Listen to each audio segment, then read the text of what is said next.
ஏழாம் வகுப்பு தமிழ் பாட ஏட்டில் இயற்கை என்னும் பிரிவில் அணி நிழல் காடு இந்த பகுதியில் இந்திய வனமகன் என்ற தலைப்பில் விரிவானம் ஒன்றை பார்ப்போம். நேர்காணல் உரையாடல் வடிவில்.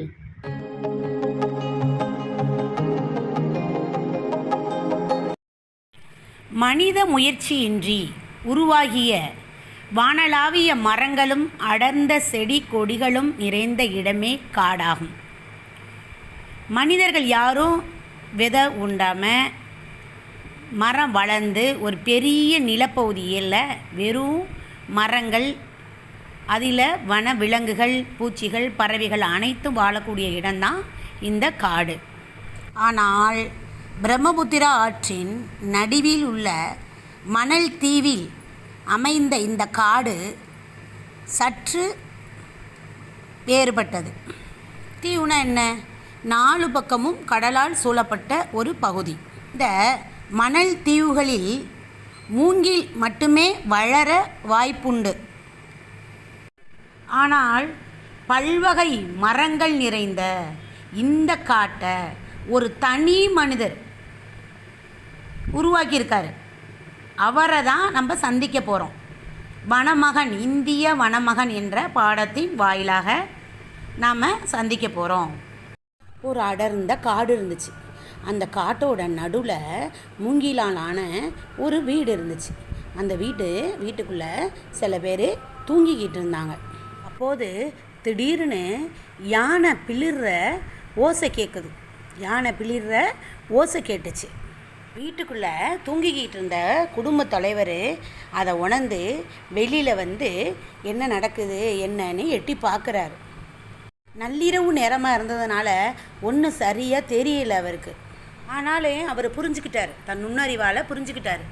யானைங்க நம்ம வீட்டை நோக்கி வருது அப்படின்னு புரிஞ்சிட்டு வீட்டில் உள்ள தூங்கிக்கிட்டு இருந்த தன்னுடைய உறவுகளை எழுப்பி பாதுகாப்பாக ஒரு இடத்துல கொண்டு போய் வச்சுட்டு என்ன நடக்குதுன்னு மறைவாக இருந்து பார்த்துக்கிட்டு இருந்தார்.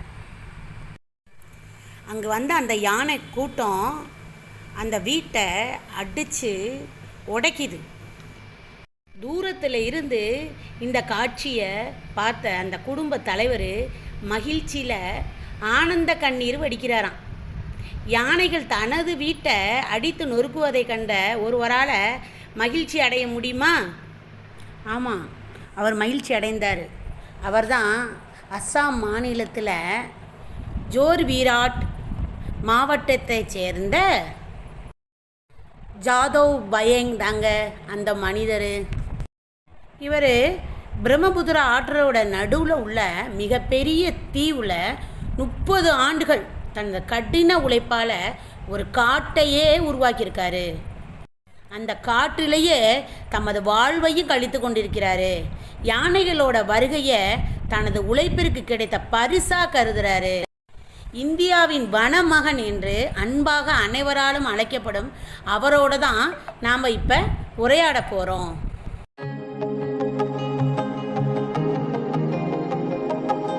வணக்கம் ஐயா. உங்களுக்கு இந்த காட்டை உருவாக்க வேண்டும் என்ற எண்ணம் எப்படி உருவானது? ஆண்டுதோறும் பிரம்மபுத்திரா ஆற்றில் வெள்ளம் பெருக்கெடுத்து ஓடும். 1979ஆம் ஆண்டும் அதுபோன்று ஒரு பெரிய வெள்ளப்பெருக்கு ஏற்பட்டது. இந்த வெள்ளத்தில் அடித்து வரப்பட்ட ஏராளமான பாம்புகள் மரங்கள் இல்லாத இந்த தீவில் கரை ஒதுங்குச்சு. அவற்றுள்ள சில பாம்புகள் இறந்து போயிடுச்சு. பல பாம்புகள் வெப்பம் தாங்காமல் உயிருக்கு போராடிக்கிட்டு இருந்துச்சு. இந்த காட்சி என்னை மிகவும் பாதிச்சிச்சு. அதனால் ஊருக்குள்ளே சென்று பெரியவங்கள்ட்டெல்லாம் இதை பற்றி நான் பேசினேன். அதற்கு அவங்க எல்லாரும் சேர்ந்து என்ன சொன்னாங்கன்னா, தீவிலெல்லாம் மரங்கள் இல்லைல்ல, அதனால் நான் பாம்புகள்லாம் செத்து தான் போகும், நம்ம ஒன்றும் செய்ய முடியாது என்று கையை விரித்துட்டாங்க. மரங்கள் இல்லாததுனால பாம்பு இறந்துச்சுன்னா அப்படின்னா உலகில் உள்ள மரங்கள் முழுவதும் அழிந்து விட்டால் மனிதன் இப்படி தானே இறந்து போவான். இப்படி நான் நினைக்க போகும்போதே என்னுடைய உடல்லாம் நடுங்குச்சு. அப்பொழுதே நான் முடிவு பண்ணிட்டேன், இந்த தீவு முழுவதும் மரங்களை வளர்க்கணும். இதுதான் இந்த எண்ணம் தான் என் மனசில், ஆள் மனசில் பதிஞ்சிருச்சு. உங்கள் எண்ணத்திற்கு ஊர் மக்கள் எப்படி உதவி செய்தார்கள் ஐயா? ஊர் மக்களிடம் அந்த தீவில் மரங்களை வளர்க்கலாமான்னு கேட்டேனா. அதற்கு அவங்க எல்லாரும் சேர்ந்துக்கிட்டு, அந்த தீவுலாம் மரங்களெல்லாம் வளர்க்க முடியாது, போப்பா போய் உன் வேலையை பாருப்பா அப்படின்னு சொல்லிட்டாங்க. பிறகு என்ன செய்தீர்கள் ஐயா?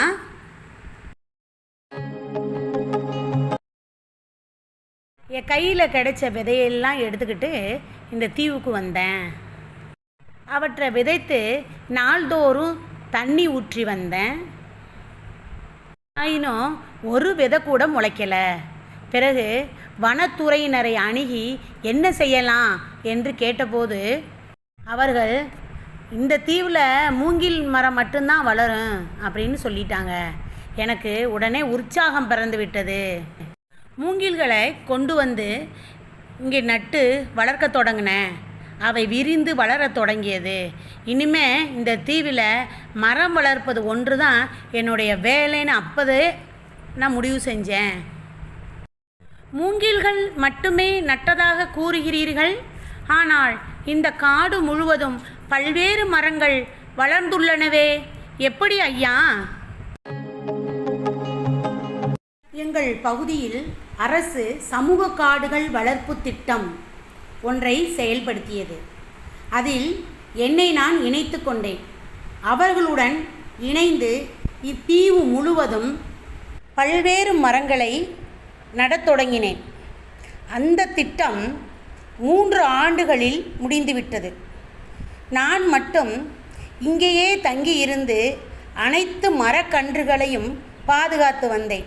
ஆனால் மூங்கிலை தவிர வேறு எந்த மரமும் இங்கு வளரவில்லை. அப்போதுதான் எனக்கு அஸ்ஸாம் வேளாண்மை பல்கலைக்கழகம் பேராசிரியர் ஜாதுநாத் அவர்களின் நினைவு எனக்கு வந்தது. சிறு வயதிலிருந்தே எனக்கு அவரை தெரியும். அவரிடம் சென்று என்னுடைய மரம் வளர்க்கும் திட்டம் பற்றி கூறினேன். உடனே அவர், மணல் பரப்பில் மற்ற மரங்கள் வளர வேண்டுமெனில் மண்ணின் தன்மையை அதற்கு ஏற்ப மாற்ற வேண்டும். அதற்கு மண்புழுக்கள் மட்டுமன்றி சிவப்பு கட்டெறும்புகளும் உதவும் என்று கூறினார். கட்டெறும்புகளா? அவை கடித்தால் உடம்பில் கடுமையான எரிச்சல் ஏற்படுமே ஐயா. ஆனால் என்ன செய்வது? மண்ணின் தன்மையை மாற்ற வேண்டுமே. அதற்காக நாள்தோறும் நூற்றுக்கணக்கான எறும்புகளை கொண்டு வந்து இங்கு விட ஆரம்பித்தேன். எறும்புகள் ஊர்ந்து செல்ல செல்ல மண்ணின் தன்மை சிறு சிறிதாக மாறத் தொடங்கியது. வீடுகளில் ஆங்காங்கே பச்சை பசும்புருக்கள் தலை காட்டத் தொடங்கின. பொழுது எனக்கு ஏற்பட்ட மகிழ்ச்சிக்கு அளவே இல்லை. அதன் பின்பு நான் நட்ட மரங்கள் அனைத்தும் வளர்ந்தன.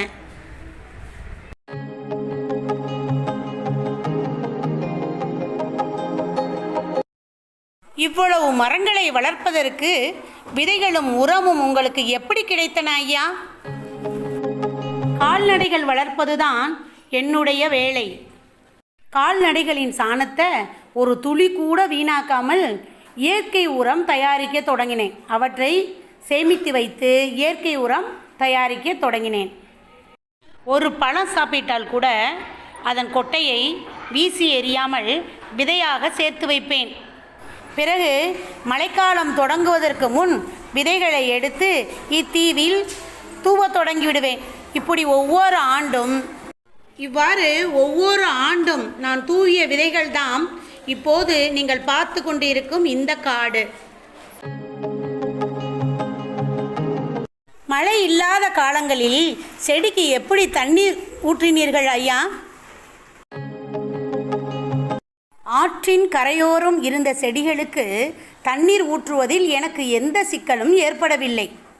ஆனால் தொலைவில் உள்ள செடிகளுக்கு நீர் ஊற்றுவது சற்று கடினமான செயலாகத்தான் எனக்கு இருந்தது. அதற்கும் ஒரு வழியை கண்டுபிடித்தேன்.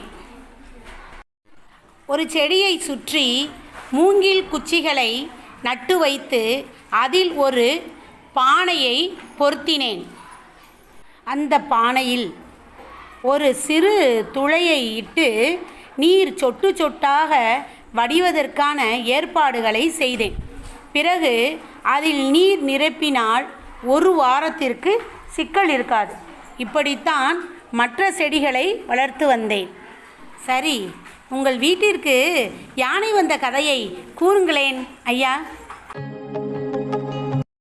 நான் நட்ட செடிகள் முழுவதும் மரங்களாக வளரத் தொடங்கிய போது அவற்றில் பறவைகள் வந்து தங்கின.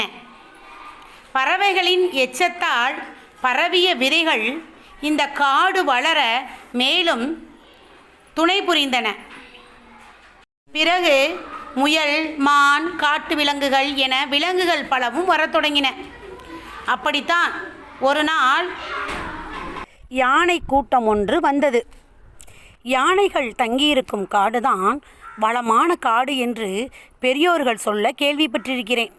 நான் வளர்த்த காட்டுக்கு யானைகள் வந்த நாள் என் வாழ்வின் மிகவும் மகிழ்ச்சியான நாளாக அமைந்தது. பிறகு இங்கு பாம்புகள், கழுகுகள், காண்டாமிருகங்கள் போன்ற காட்டு விலங்குகள் பலவும் வரத் தொடங்கின. நிறைவாக காட்டின் வளம் என குறிக்கப்படும் புலிகளும் வந்து இங்கு தங்கத் தொடங்கின. புலிகளும் இந்த காட்டில் உள்ளனவா? உங்களுக்கு அச்சமாக இல்லையா? இல்லை, புலிகள் வந்த பிறகுதான் இக்காட்டின் உணவு சங்கிலி நிறைவடைந்தது. நான் புலிகளுக்கு தொல்லை இல்லாமல் எனது பாதைகளை வகுத்து கொண்டு இக்காட்டை பாதுகாத்து வருகிறேன்.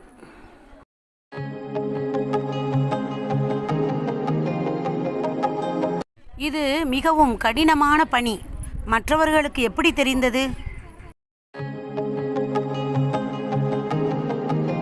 ஜிட்டு கலிட்டா என்னும் வனவிலங்கு ஆர்வலர் என்னுடைய காட்டை பற்றி கேள்விப்பட்டு இங்கு வந்தார். நான் இந்த காட்டை உருவாக்கிய முறையை அவரிடம் கூறினேன். என்னை பாராட்டி பேசிவிட்டு அவர் இங்கிருந்து சென்று விட்டார். பிறகு ஒரு நாள் யானை கூட்டத்தை விரட்டி கொண்டு வந்த வனக்காவலர்கள் என்னுடைய இந்த காட்டை கண்டு வியந்தனர். அவர்களுடைய கணக்கெடுப்பு வரைபடத்தில் இல்லாத இந்த காட்டை கண்டு மகிழ்ந்தனர். அதன் பிறகு என்னுடைய காடு பற்றி டைம்ஸ் ஆஃப் இந்தியா இதழில் செய்தி வெளிவந்தது. மிக்க மகிழ்ச்சி ஐயா. அடுத்து உங்களுடைய பணி என்ன?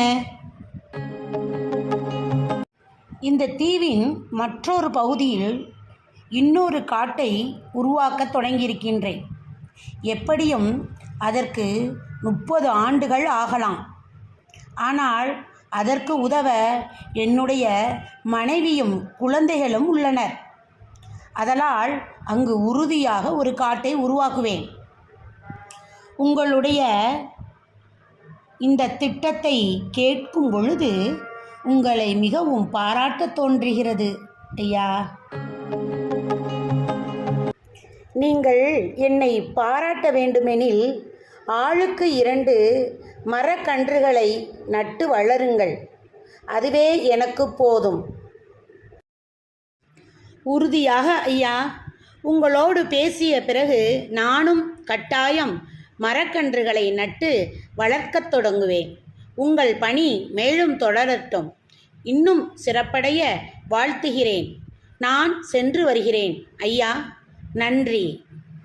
மாணவ செல்வங்களே, ஜாதவ் பயங் போன்று நாமும் ஒரு காட்டை உருவாக்க முயல்வோமா? அதற்கு அடையாளமாக நம் வீட்டை சுற்றி ஒரு சில மரங்களை நட்டு வளர்ப்போம். அதற்கு நாம் அனைவரும் உறுதி ஏற்போம். மரம் வளர்ப்போம், மழை பெறுவோம், நாட்டின் வளம் காப்போம். நம் பாடப்பகுதியில் தெரிந்து தெளிவோம் என்ற பகுதியில் ஜாதவ் பயங்குக்கு நமது இந்திய அரசு என்னென்ன பட்டம் வழங்கி சிறப்பித்துள்ளது, அவரை எவ்வாறு சிறப்பு செய்துள்ளது என்பதை பற்றி பார்க்கலாம்.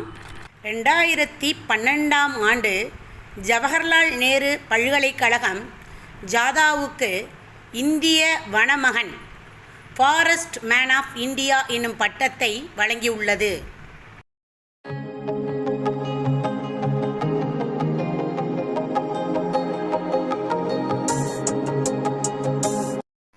2015ஆம் ஆண்டு இந்திய அரசு பத்மஸ்ரீ விருதை வழங்கியுள்ளது.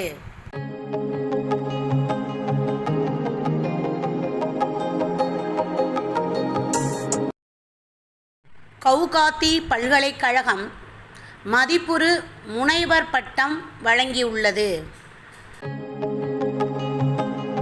இன்னும் பல்வேறு அமைப்புகள் ஜாதவ் யாதேவின் திறமையையும் சாதனையையும் பாராட்டி சிறப்பு செய்துள்ளன.